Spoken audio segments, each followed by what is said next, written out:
가만히 눈을 감아 봅니다. 오늘 하루도 참 애쓰셨습니다. 이리저리 치이고 바빴던 마음을 이제 침대 머리맡에 조용히 내려놓습니다. 이제 온전히 당신만을 위한 치유의 시간입니다. 가슴에 손을 얹고 나의 숨소리에 귀를 기울여 봅니다. 코로 맑은 공기를 천천히 들이마십니다. 하나, 둘, 셋, 잠시 머금었다가 입으로 가볍게 내쉽니다. 후 다시 한번 깊게 들이마시고 더 깊게 내쉽니다. 당신의 몸이 솜털처럼 가벼워집니다. 오늘의 수면 동화 시작할게요. 어머니의 낡은 가계부. 예순을 바라보는 명숙. 씨는 오랜만에 시골 친정집 골방을 정리하다가 빛 바랜 가계부 한 권을 발견했습니다. 표지에는 손때가 잔뜩 묻어 있었고 모서리는 달아 있었습니다. 그것은 30년 전 돌아가신 어머니가 삐뚤빼뚤한 글씨로 적어 내려간 삶의 위대한 기록이었습니다. 첫 장을 펼치자 1980년대 어느 날의 기록이 보였습니다. 버스비 200원, 콩나물 300원, 그리고 명숙이 육성회비 5,000원. 가계부 구석구석에는 야채, 값을 단돈 100원이라도 아끼려 애쓴 어머니의 눈물겨운 흔적들이 가득했습니다. 당신을 위해서는 양말 한 켤레 사지 못하면서도 자식들의 공납금이나 소풍 비용은 어떻게든 마련해 적어두셨던 정성이 고스란히 묻어 있었습니다. 명숙 씨는 가슴이 먹먹해져 장을 넘기다가 어느 한 페이지에서 손길을 멈추었습니다. 그곳에는 지출 내역 대신 노란 얼룩과 함께 짧은 글귀가 적혀 있었습니다. 그날은 명숙 씨가 대학 시험에 떨어지고 온종일 방에 박혀 울던 날이었습니다. 가계부 한편의 어머니는 이렇게 적어 두셨습니다. 우리 예쁜 딸이 오늘도 밥을 먹지 않는다. 자식이 아프면 어미 가슴은 도려내는 것처럼 아프다. 차라리 내가 대신 아프고 내가 대신 울어줄 수만 있다면 얼마나 좋을까. 신령님, 우리 딸 앞길만 환하게 밝혀주소서. 가계부 곳곳에 묻어있던 노란 얼룩은 물자국이 아니라 밤마다 홀로 호롱불 아래서 가계부를 쥐어짜며 자식 걱정에 흘렸던 어머니의 눈물 자국이었습니다. 언제나 바위처럼 강해 보였던 어머니도 사실은 매일 밤 흔들리고 아파했던 한 사람의 약한 여성이었던 것입니다. 명숙 씨는 눈물을 흘리며 비로소 깨달았습니다. 자신이 살아온 평탄한 삶은 결코 거저 주어진 것이 아니었습니다. 어머니가 매일 밤 가계부를 쓰며 바친 청춘과 당신의 살을 깎아 만든 눈물의 헌신 위에서 비로소 피어난 꽃이었습니다. 그 시절 우리네 어머니들이 자식에게 물려준 것은 거대한 유산이나 땅이 아니었습니다. 내 삶을 통째로 갈아 넣어서라도 너만은 귀하게 키우겠다는 무조건적인 사랑, 그것이야말로 우리가 세상에서 받은 가장 위대한 유산이었습니다. 자식들이 중년이 되고 나서야 비로소 보이기 시작하는 어머니의 굽은 등과 거친 손은 그 어떤 훈장보다 고귀한 사랑의 증표였습니다. 어머니의 가계부는 우리에게 조용히 말해줍니다. 우리가 살아온 삶의 매 순간에는 누군가의 보이지 않는 눈물 섞인 기도가 있었다는 것을 말입니다.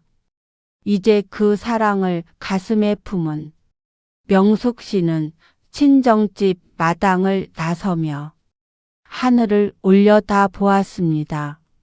비록 어머니는 곁에 계시지 않지만 어머니가 남겨준 사랑의 온기는 여전히 가슴 속에 살아 숨쉬고 있었습니다. 오늘 밤 그리운 어머니의 이름을 마음속으로 나지막이 불러봅니다. 그 따스했던 품을 기억하며 이제는 편안하고 고요한 안식 속으로 들어갑니다. 3등 열차와 완행버스. 올해 65의 진호 씨는 은퇴 후 오랜만에 젊은 시절 통학하던 옛 기차역을 찾았습니다. 지금은 잡초만 무성한 폐역이 되었지만 그곳에 선이 20대 시절 청량리행 완행열차를 타기 위해 새벽 서리를 맞으며 달렸던 기억이 주마등처럼 스쳐 지나갔습니다. 그 시절 완행열차는 참 느렸습니다. 간이역이란 간이역은 다 서는 것은 물론이고 반대편에서 오는 직행열차를 먼저 보내주기 위해 대기선에서 30분씩 멈춰 서 있기도 했습니다. 하지만 승객들은 기차가 멈춘다고 짜증을 내지 않았습니다. 슬며시 삶은 계란을 깨서 옆 사람에게 건네고 사이다를 나눠 마시며 이야기를 피웠습니다. 처음 보는 사이라도 고향이 어디냐 묻다 보면 어느새 오랜 이웃처럼 정이 들곤 하던 따뜻한 시절이었습니다.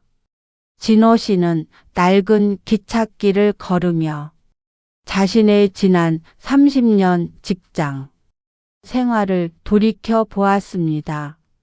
남들보다 앞서 가기 위해 고속열차처럼 앞만 보고 달렸던 잔인한 시간이었습니다. 동료를 추월해야 했고 밤낮 없이 실적을 내야 했으며 쉬는 날도 마음 편히 쉬지 못했습니다. 그렇게 정신없이 수많은 역을 지나쳐 종착역인 은퇴에 도착하고 나니 정작 손에 쥔 것은 훌쩍 커버려 서먹해진 자식들과 여기저기 고장 난 몸뿐이었습니다. 창밖에 흐르던 아름다운 계절의 풍경을 감상할 여유도 옆자리 동료의 지친 손을 따뜻하게 잡아줄 시간도 없이 너무 빨리 달려와 버린 것이 못내 아쉽고 허탈했습니다. 철길 위에 불어오는 선선한 바람을 맞으며 진호 씨는 완행열차가 가르쳐 준 삶의 지혜를 생각했습니다. 조금 늦게 가더라도 잠시 멈추어 서서 다른 열차를 먼저 보내주더라도 우리의 목적지가 사라지는 것은 아닙니다. 오히려 잠시 멈추어 서 있을 때 비로소 창밖의 푸른 들판이 눈에 들어오고 옆 사람의 따뜻한 눈빛을 마주할 수 있습니다. 인생은 가장 먼저 골인해야 하는 100m 달리기 시합이 아니라 주변의 풍경을 음미하며 천천히 걷는 긴 산책이었습니다. 지금은 숨 가쁘게 달리던 고속열차에서 내려 잠시 완행버스로 갈아타야 할 때입니다. 남들보다 조금 늦어진다고 해서 조급해할 필요는 전혀 없습니다. 늦게 피는 꽃이 더 오래 가고 가을에 맺히는 열매가 더 달콤한 법입니다. 진호 씨는 옛 기차역을 나서며 발걸음을 한결 가볍게 옮겼습니다. 속도전에서는 절대 볼 수 없었던 인생의 진짜 아름다운 보물들이 이제야 보이기 시작했기 때문입니다. 오늘 하루도 치열하게 앞만 보고 달려오신 당신, 이제는 마음의 속도를 조금 줄여도 괜찮습니다. 느긋하게 나만이 완행열차에 몸을 싣고 편안하고 고요한 밤의 세계로 들어갑니다. 오래된 서랍 속의 편지, 퇴직 후 매일 집안에만 있는 남편 삼식 씨와 사소한 일로 티격태격하던 정희 씨는 안방 장롱을 정리하다가 낡은 플라스틱 상자 하나를 꺼내게 되었습니다. 그 안에는 결혼 초기 삼식 씨가 가족을 부양하기 위해 중동 근로자로 멀리 떠나 있을 때 주고받았던 연애 편지와 누런 항공 우편물들이 가득 들어 있었습니다. 먼지를 털어내고 빛 바랜 편지지를 펼치자 지금의 퉁명스럽고 잔소리 많은 노신사와는 전혀 매치가 되지 않는 젊은 남편이 뜨겁고 절절한 고백들이 적혀 있었습니다. 사랑하는 정희에게 이곳 사막의 밤은 무척이나 춥고 외롭지만 당신과 곧 태어날 아이의 사진을 보면 가슴 속에서 불이 타오르는 것 같소. 내 반드시 성공해서 당신 손에 물 한 방울 안 묻히고 호강시켜 주겠소. 조금만 기다려주. 정희 씨는 편지를 한 장씩 읽어 내려가며 자신도 모르게 눈시울이 붉어졌습니다. 맞벌이를 하며 자식들 뒷바라지 하느라 서로에게 날카로운 말만 던지며 사느라 잊고 있었던 남편의 젊은 날의 어깨가 떠올랐기 때문입니다. 가족의 생계를 위해 뜨거운 사막의 모래바람을 견뎌냈던 그 늠름했던 청년은 이제 머리가 하얗게 새고 어깨가 구부정한 노인이 되어 거실 소파에서 홀로 텔레비전을 켜놓은 채 졸고 있었습니다. 정희 씨는 편지 상자를 닫고 거실로 나와 조용히 남편의 얼굴을 바라보았습니다. 거칠어진 손등과 깊어진 눈가 주름 그리고 부쩍 야윈 다리가 눈에 들어왔습니다. 세월의 풍파를 온몸으로 박아내며 자신과 아이들을 지켜낸 흔적이 남편의 몸 구석구석에 고스란히 남아 있었습니다. 호강시켜 주겠다던 젊은 날의 약속은 전부 지키지 못했을지라도 남편은 30년이 넘는 세월 동안 단 한순간도 가장이라는 무거운 무게를 도망치지 않고 묵묵히 견뎌내준 고마운 사람이었습니다. 부부라는 존재는 참 묘합니다. 젊을 때는 뜨거운 사랑으로 살고 중년에는 미운 정 고운 정으로 살며 노년에는 서로를 안쓰럽게 여기는 측은지심으로 산다고 합니다. 서로의 등이 휘어진 것을 보며 몰래 눈물 흘릴 줄 아는 사이, 그것이 바로 진짜 부부였습니다. 나이가 든다는 것은 나를 위해 진심으로 울어줄 사람이 세상에서 한 명씩 사라진다는 뜻이기도 합니다. 하지만 세상 모든 사람이 내게 등을 돌려도 끝까지 내 곁에 남아 내 거친 손을 잡아줄 유일한 한 사람, 그것은 바로 나의 배우자입니다. 정희 씨는 슬며시 다가가 소파 위 남편의 어깨에 두툼한 담요를 덮어 주었습니다. 익숙함에 속아 가장 소중한 사람의 거친 손을 잊고 살았던 미안함이 따뜻한 온기가 되어 전해졌습니다. 세상에서 가장 든든한 내 편히 숨소리를 들으며 오늘 밤은 아무 걱정 없이 아늑하고 편안하게 잠자리에 듭니다. 아버지가 남긴 나무 의자. 올해 60이 된 영수 씨는 고향 집 마당 한 구석에 덩그러니 놓여있는 낡은 나무 의자에 앉았습니다. 거친 대나무와 투박한 나무 판자를 깎아 만든 그 의자는 20년 전 아버지가 돌아가시기 직전 손수 만드신 물건이었습니다. 오랜 세월 비바람을 맞아 색은 하얗게 바랬고 못은 붉게 녹슬었지만 앉아보니 신기하게도 영수 씨의 몸에 꼭 맞춘 듯 안락했습니다.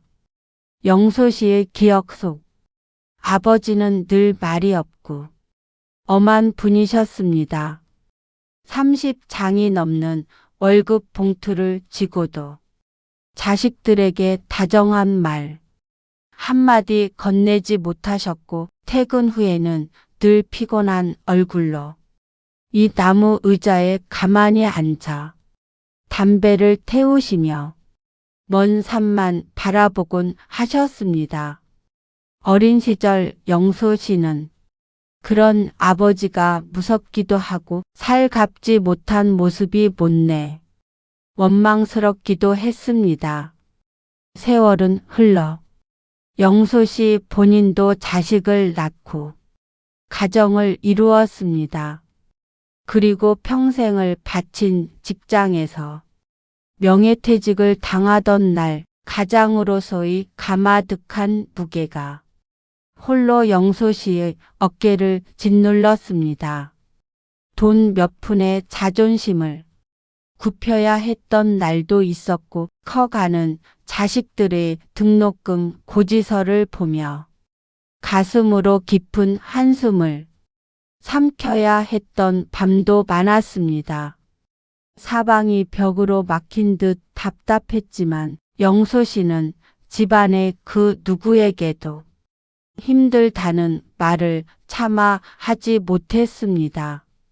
남은 가족들이 불안해할까봐 그 외로움을 홀로 삼키며 한밤중 아파트 베란다 창밖을 보며 멍하니 담배를 태울 뿐이었습니다. 그제야 영수 씨는 뜨거운 눈물을 흘리며 깨달았습니다. 옛날 아버지가 나무 의자에 앉아 묵묵히 먼 산을 바라보며 삼켰던 것은 담배 연기가 아니라 가장이라는 무거운 책임감과 차마 나눌 수 없었던 지독한 외로움이었다는 것을 말입니다. 자식들에게 약한 모습을 보이기 싫어서 가정을 흔들림 없이 지켜내야 했기에 아버지는 스스로 다정한 아빠가 되는 대신 든든한 바위가 되기를 선택하셨던 것입니다. 자식이 중년의 가장이 되고 나서야 비로소 보이기 시작한 아버지의 고독은 마당 구석의 낡은 나무 의자 위에서 차갑게 일렁이고 있었습니다. 아버지가 만드신 나무 의자는 삐걱거리는 소리를 내면서도 영소 씨의 지친 몸무게를 단단하게 받쳐주고 있었습니다. 마치 거친 손으로 등을 어루만지며 그동안 버티느라 고생했다. 아들아, 여기 앉아서 좀 쉬려무나 하고 위로해주는 아버지의 숨결 같았습니다. 아버지는 떠나고 없지만 당신이 온몸으로 가르쳐 준 강인함과 책임감은 영소 씨의 뼈대에 고스란히 남아 있었습니다. 영소 씨는 의자에서 일어나 고향 집의 깊은 밤하늘을 올려다 보았습니다. 아버지의 넓은 품에 안긴 듯 이제는 마음속 원망을 모두 내려놓고 포근하고 아늑한 단잠 속으로 걸어 들어갑니다. 가을 산과 단풍의 지혜, 인생의 전반전을 치열하게 마치고 찾아온 공허함에 우울해하던 경숙 씨는 오랜만에 친구들과 함께 내장산으로 가을행을 떠났습니다. 평생을 남편 뒷바라지와 자식 교육에 바치느라 정작 거울 속 자신은 하얀 새치와 깊은 주름만 남은 노인이 되어버린 것 같아 경숙 씨의 마음은 최근 들어 한없이 작아져만 가던 참이었습니다. 그러나 산 입구에 들어서자마자 눈앞에 펼쳐진 풍경에 경숙 씨는 그만 넋을 잃고 말았습니다. 푸르던 잎들이 저마다 온 힘을 다해 짜낸 듯한 불타오르는 붉은 단풍과 은은한 은행나무의 노란 물결이 가을 햇살을 받아 눈부시게 빛나고 있었습니다. 경숙 씨는 가만히 벤치에 앉아 바람에 떨어진 단풍잎 하나를 손바닥에 올려두고 들여다보았습니다. 봄날의 파릇파릇한 새싹도 청초하니 예뻤고 여름날의 싱그러운 초록 잎도 청춘처럼 멋졌지만 봄의 세찬 비바람과 여름날의 뜨거운 태양 그리고 가을 초입의 차가운 서리를 온몸으로 다 견뎌내고 스스로를 가장 깊고 성숙한 빛깔로 변화시킨 지금의 단풍잎은 감히 청춘이 흉내 낼 수 없는 깊은 아름다움을 품고 있었습니다. 경숙 씨는 자신의 주름진 손과 손바닥 위의 단풍잎을 번갈아 보며 깊은 생각에 잠겼습니다. 젊음이 떠나간 자리를 상실감으로만 채우려 했던 지나간 날들이 스쳐 지나갔습니다. 나무는 가을이 왔다고 해서 결코 슬퍼하거나 부끄러워하지 않았습니다. 오히려 자신의 온 존재를 다해 인생의 가장 화려한 색을 세상에 고스란히 뿜어내고 있었습니다.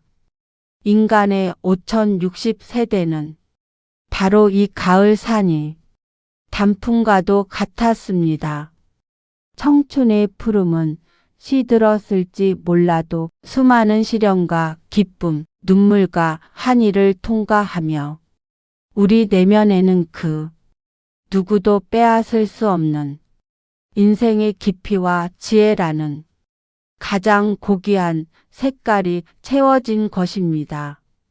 나이가 든다는 것은 무대를 내려오는 것이 아니라 비로소 타인의 시선에서 벗어나 온전한 내 삶의 진짜 주인으로서 붉게 물들 수 있는 제2의 황금기였습니다.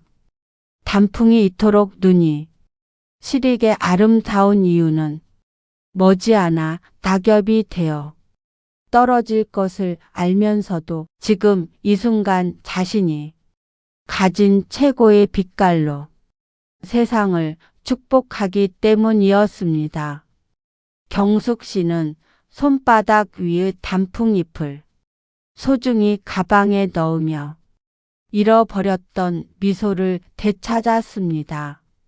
주름살은 노화의 상처가 아니라 삶의 수많은 폭풍우를 멋지게 이겨냈다는 승리의 증표였습니다. 오늘 하루도 치열하게 삶을 지켜온 당신은 그 자체로 가장 찬란하게 빛나는 단풍입니다.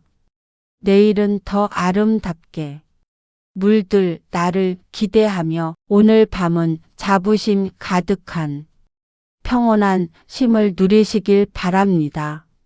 흙 묻은 고구마와 이웃의 온정 도시에서 은퇴한 후 경기도의 한 작은 시골 마을로 내려온 성수 씨는 첫 해에 서툴게 지른 고구마 농사 때문에 깊은 고민에 빠졌습니다.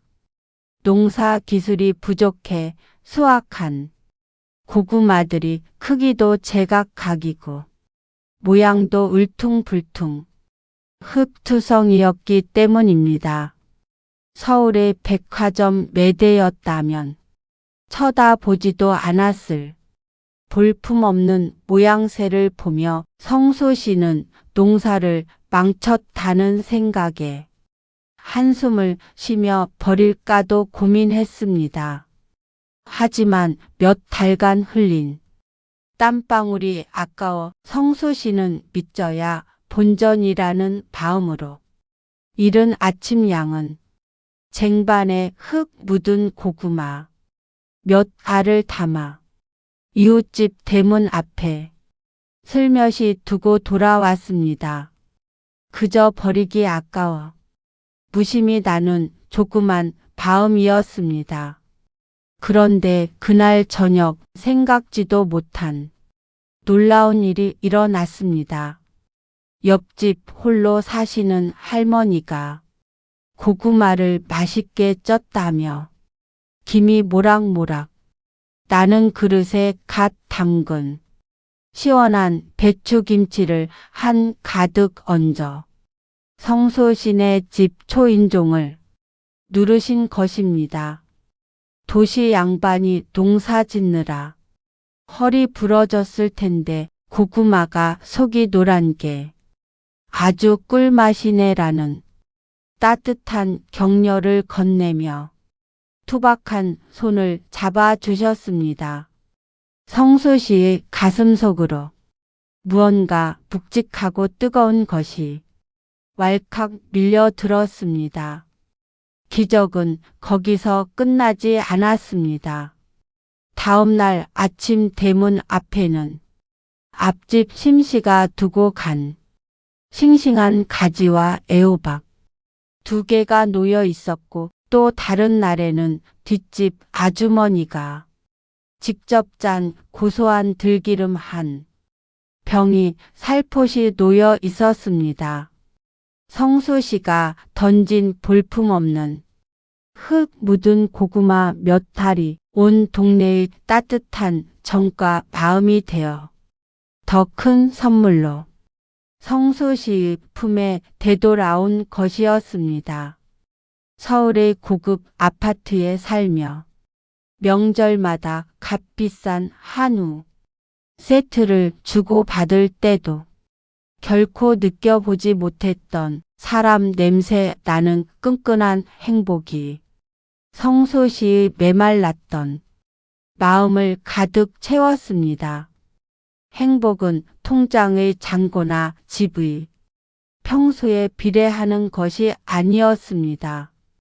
나의 작은 것을 대가 없이 내어주고 타인의 마음을 감사히 받아들이는 따뜻한 소통 속에 진짜 살아가는 맛이 숨겨져 있었습니다.